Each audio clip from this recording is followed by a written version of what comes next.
Chapter third, घातांक एवं करणी। तो इस चैप्टर के क्वेश्चन शुरू करने से पहले कुछ बेसिक चीज़ें सीख लेते हैं। घातांक क्या होती हैं, बेस क्या होते हैं और करणी क्या है।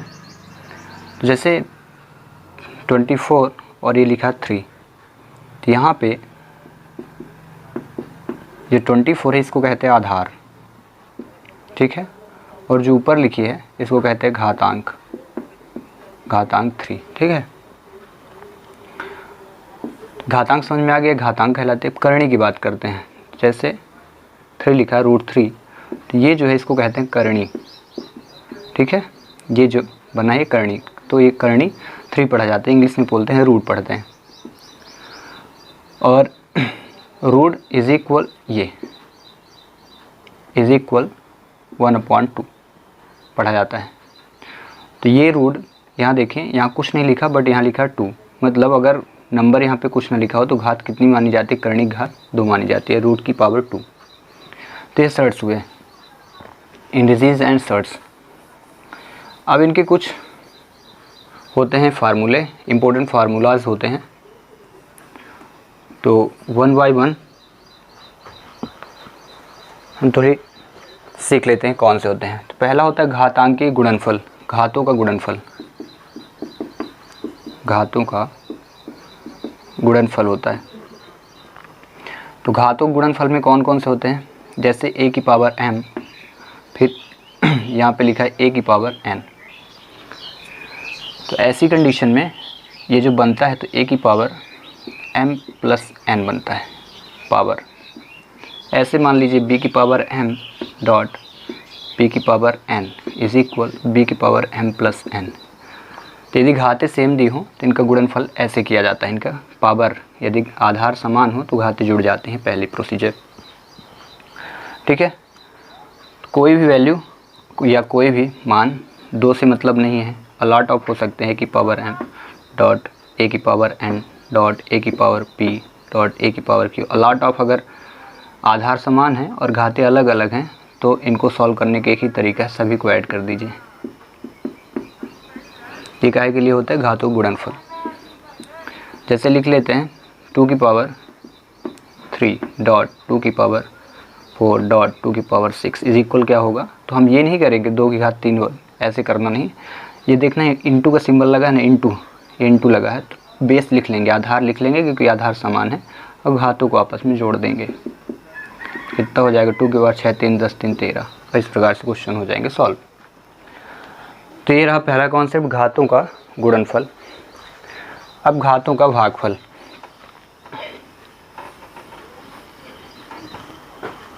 घातों का भागफल,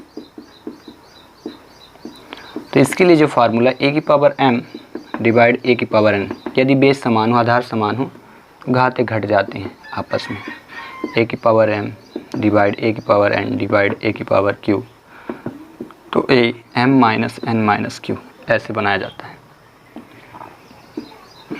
इसमें फार्मूला क्वेश्चन अगर ले लें 2 की पावर 3, चलिए 3 की पावर 2 डिवाइड 3 की पावर 5 डिवाइड 3 की पावर 6, तो क्या हो जाएगा 3 की power 2 minus 5 minus 6 is equal 3 की पावर 2, सेम सिंबल ऐड हुए तो 11, 3 की पावर 2 में 11 में गया तो माइनस 9। इस प्रकार क्वेश्चन हो जाते हैं सॉल्व। तो घातक गुणनफल ऐसे सॉल्व किए जाते हैं, ठीक है। इसी को इस टर्म में भी लिखा जाता है a की पावर m, जैसे डिवाइड लिखा है a की पावर n, तो हम इसी को एक फॉर्म और लिख सकते हैं a की पावर m डिवाइड a की पावर n। अगर इस फॉर्म में भी लिखा तो आप ऐसे इसको बना सकते हैं a की पावर n डिवाइड a की पावर n, कोई भी क्वेश्चन ऐसे लिखे। आई होप कि आपको समझ में आ रहा है कि 1 बाय 1 ये बेसिक कॉन्सेप्ट है इस चैप्टर का, और बेसिक कॉन्सेप्ट यदि पता रहेगा तो क्वेश्चन को सॉल्व करना आसान हो जाएगा। फिर अगला आता है घातों का घात, कॉन्सेप्ट नंबर 3, घातों का घात यानी घातों की घात। लुक एट दिस, a की पावर m की पावर अगर n हो तो हम इसको सॉल्व करेंगे m इंटू n, ठीक है। सच एज एग्जाम्पल 3 की पावर 2 की पावर 6 अगर हो तो 3 की पावर 2 इंटू 6 इज इक्वल 3 की पावर 6 2 12 हो जाएगा। This is the basic concept of power. ठीक है। ऐसे 5 की पावर 2 की पावर 3 हो तो हम इसको सॉल्व करेंगे, या 1/3 हो तो इसको सॉल्व करेंगे। 5 की पावर 2 इंटू 1/3 इज इक्वल 5 की पावर 2/3 ऐसे। This is the solution of this type question. Okay, concept number 3, घातों की घात हुआ कंप्लीट। अब गुणनफल की घात करते हैं, ठीक है। यानी पावर की पावर पावर की पावर पावर हो तब कैसे सॉल्व करेंगे, ठीक है। तो यहाँ कर देते हैं गुणनफल की पावर, गुणनफल की घात। ये इस फॉर्म में रहता है कि पावर m डॉट बी की पावर m डॉट सी की पावर m। इसमें पावर सेम होते हैं ऐसे कॉन्सेप्ट में, तो क्या होता है a इंटू बी इंटू सी, इनको ऐड कर दिया जाता है, पावर लिख लिया जाता है, ठीक है। ये अलॉट ऑफ हो सकते हैं, जैसे ये x की पावर m डॉट y की पावर n डॉट z की पावर l, ठीक है, n ही रहेगा, m z की पावर m डॉट l की पावर m। तो इसको सॉल्व करने के एक ही तरीका है, x into by into Z into L की पावर m, ठीक है। एग्जाम्पल देखें, 2 की पावर m 2 की पावर 3 ले लिया, इंटू 5 की पावर 3 इंटू 6 की पावर 3। अब क्योंकि पावर सेम है, बेस अलग है, तो क्या करेंगे 2 इंटू 5 इंटू 6 की पावर कितना हो जाएगा 3, देन 2 पंचे 10 छक्का 60 की घात 3, ठीक है। इसको आप चाहते हैं 60 को 3 बार गुणा करना तो 60 को 3 बार गुणा कर दें। इससे पहले वाले चैप्टर में आप क्यूब निकालना सीख चुके हैं ऐसे। तो इस प्रकार से कॉन्सेप्ट सर्ट्स के होते हैं। अगला कॉन्सेप्ट है व्युत्क्रम नियम, मतलब घातों का जो व्युत्क्रम होता है वो कैसे सॉल्व किए जाते हैं। रेसिप्रोकल ऑफ पावर, व्युत्क्रम नियम, ठीक है। जैसे a की पावर अगर m लिखी हो, ठीक है, तो इसका अगर मुझे व्युत्क्रम करना होगा तो हम कैसे लिखेंगे 1 की पावर a की पावर माइनस m, ठीक है। अगर लिखा हो a की पावर, जैसे a की पावर m है तो ये प्लस में थे तो माइनस आ जाएगी, व्युत्क्रम उल्टा हो जाएगा, ठीक है। और यदि लिखा है a की पावर माइनस m तो फिर ये हो जाएगा 1 की पावर a की पावर m। देखना प्लस में था तो डिवाइड में जब आ गया माइनस पावर हो गई, ठीक है, और जब माइनस में होगा तो डिवाइड में आ गया तो प्लस हो जाएगा। This is the concept of reciprocal of surds, ठीक है। Look like example, just look like it. जैसे 2 की पावर m लिखे, 2 की पावर 5 लिखे, तो इसको इस फॉर्म में भी लिखा जा सकता है 1/2 की पावर माइनस 5। दूसरा लिखा है अगर 2 की पावर माइनस 5 लिखा है तो हम इसको इस फॉर्म में लिख सकते हैं 2 की पावर 5, ठीक है। तो ये कॉन्सेप्ट होते हैं जो बहुत ही इंपॉर्टेंट होते हैं सर्ट्स के। तो ये पहला कॉन्सेप्ट था। इसी का जो दूसरा कॉन्सेप्ट होता है वो देखें,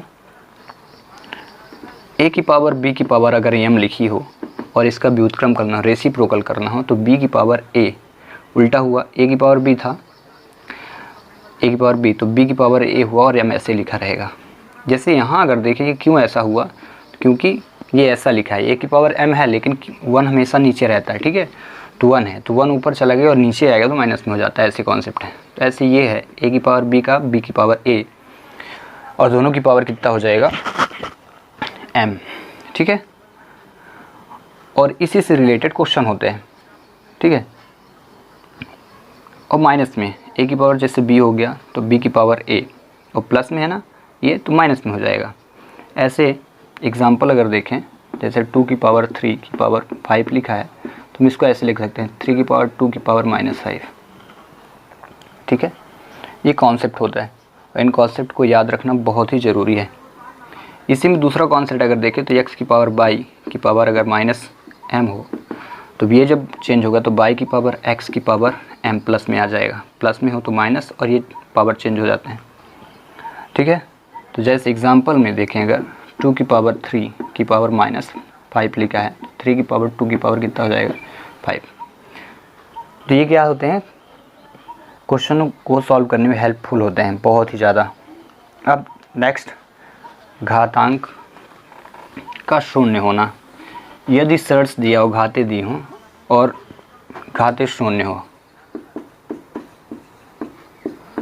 घातांक का शून्य होना। जैसे ये x की पावर 0 तो इसकी वैल्यू 1, तो 215 की अगर पावर 0 हो तो उसकी वैल्यू कितनी हो जाएगी 1। ये कॉन्सेप्ट होते हैं। तो a की पावर अगर b लिखी हो, इसकी पावर 0 हो तो कितनी वैल्यू हो जाएगी 1। ठीक है, कोई भी वैल्यू अगर लिखी है y की पावर 0 देन इसकी वैल्यू 1 हो जाएगी। तो कितने भी नंबर आपको मिले, ठीक है, 106 की पावर 0 इज इक्वल 1, तो सभी की पावर, कोई भी नंबर या कोई भी डिजिट हो उसकी पावर अगर 1 है, 0 है, तो उसकी वैल्यू 1 ही मानी जाती है, 1 ही रखना है आपको। ठीक है, तो ये हुआ कॉन्सेप्ट नंबर 6 हुआ कंप्लीट। अब करते हैं कॉन्सेप्ट नंबर 7।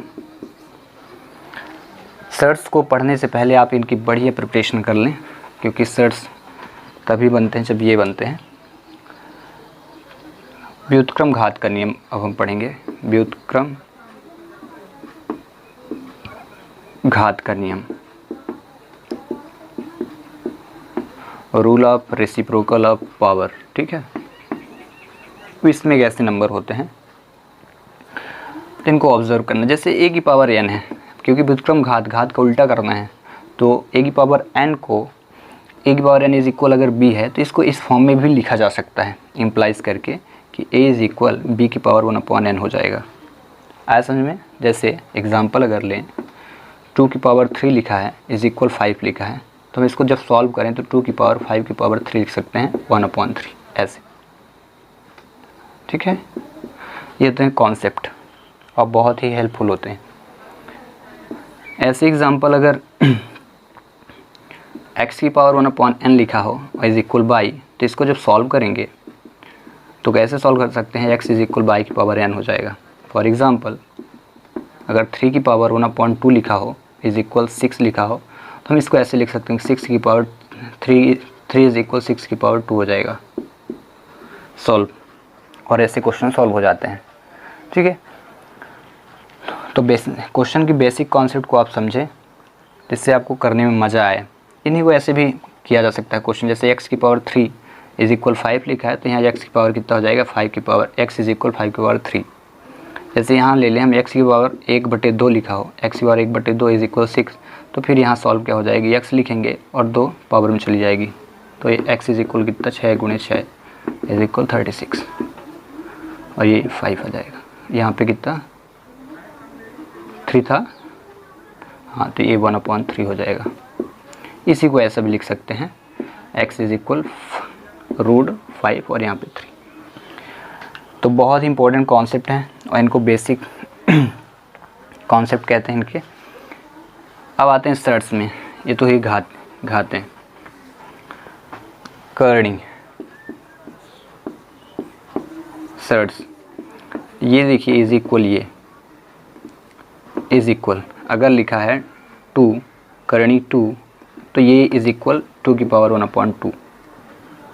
इसी को फार्मूला बेस में समझे तो x इज इक्वल x की घात 2 इज इक्वल x की पावर 1/2। ठीक है, दिस द फर्स्ट कॉन्सेप्ट। अब यहीं पे ये स्क्वायर कहलाता है, ठीक है ना, स्क्वायर रूट कहते हैं इसको। क्या बोलते हैं, स्क्वायर रूट। स्क्वायर रूट यानी वर्गमूल। ठीक है, ऐसे तो क्यूब रूट यानी घनमूल। क्यूब रूट में अगर आए तो x की पावर अगर 3 है तो इसको हम ऐसे लिख सकते हैं x की पावर 1/3। ठीक है, क्यूब रूट। क्वाड्रेटिक रूट होता है, उसी को कहते हैं fourth root, FOURTH, fourth root, जिसकी घात 4 हो। अगर 4 है तो इसको हम इस प्रकार भी लिख सकते हैं, x की पावर 1/4 भी लिख सकते हैं। ठीक है, फिफ्थ रूट, सिक्स्थ रूट, ऐसे ही बढ़ते जाते हैं। Fifth, FIFTH, fifth root. तो अगर x की पावर यहाँ पे 5 लिखा हो तो इसको हम ऐसे पढ़ेंगे, x की पावर 1/5 भी कर सकते हैं। तो बहुत ही मज़ेदार रूल्स होते हैं। एग्जांपल देखें, अगर √16 लिखा है तो इसको हम सॉल्व कैसे कर सकते हैं, 16 की पावर 1/2 और 16 का एलसीएम ले सकते हैं। 16 का एलसीएम जब आएगा 2 × 2 × 2 दूनी 4, दूनी 8, दूनी 16 होता है ना, हम यहाँ पे लिखेंगे 2 × 2 × 2 × 2 और 1/2 रखेंगे। 2 की पावर कितनी हुई 4 और 1/2। अब यहाँ पे फार्मूला लग गया कि x की पावर सच दैट, फार्मूला क्या लगा, x की पावर m की पावर अगर n हो तो क्या हो जाता है, x की पावर m डॉट n यानी इंटू हो जाता है। तो यहाँ पे हम लिखेंगे 2, 4 1 जा 4/2, ठीक है, 4 इंटू 1/2, देन 2 की पावर 4 1 जा 4/2, 2 से कट गया तो 2 की पावर कितना 2, देन आंसर कितना 4। ये सॉल्यूशन है, ये कॉन्सेप्ट हैं जो बहुत ही इम्पोर्टेंट होते हैं। ऐसे क्वेश्चन आपको सॉल्व करने के लिए मिलेंगे नाइन्थ में, नाइन्थ के 1.6 में क्वेश्चन काफ़ी सारे मिलेंगे, तो इन्हीं कॉन्सेप्ट से सॉल्व होते हैं। अब करते हैं करनी के टाइप्स। करनी के कितने टाइप्स होते हैं? टाइप्स ऑफ सर्ड्स, ठीक है, टाइप्स ऑफ सर्ड्स, करनी के प्रकार, ये 2 प्रकार के होते हैं, ठीक है। पहला होता है सजाती करनी, समान करनी, समान करनी, और दूसरा हो जाता है असमान करनी, इसको कहते हैं विजातीय करनी, असमान करनी। तो सजातीय करनी किसे कहते हैं, जिनके करनी के जो घात होती है वो समान होती है, उसे क्या कहते हैं, सजातीय करनी कहते हैं। फॉर एग्जांपल 3√5, 2√6, 3√7, तो यहाँ पावर देखें सेम है, जैसे 3 2 6 पावर 3 7, ये क्या कह लेते हैं, सजातीय श्रेणी, जिनके पावर सेम होते हैं उन्हें सजातीय श्रेणी कहते हैं या सजातीय करणी कहते हैं। और विजातीय श्रेणी किसे कहते हैं, जिनके पावर असमान होते हैं, असमान करणी, जिनकी घातें अलग अलग हों, जैसे √5 7, √6 √8, ये सब क्या होते हैं, विजातीय करणी कहलाती हैं, ठीक है। एक्स वाई में भी हो सकती हैं, ऐसा नहीं है कि नहीं है, ठीक है। ये सब विजातीय श्रेणी है जिनके करणी असमान होते हैं। तो इस प्रकार से इसके जितने भी बेसिक कॉन्सेप्ट थे करणी के वे complete. We will be solved types of question about this chapter in next video.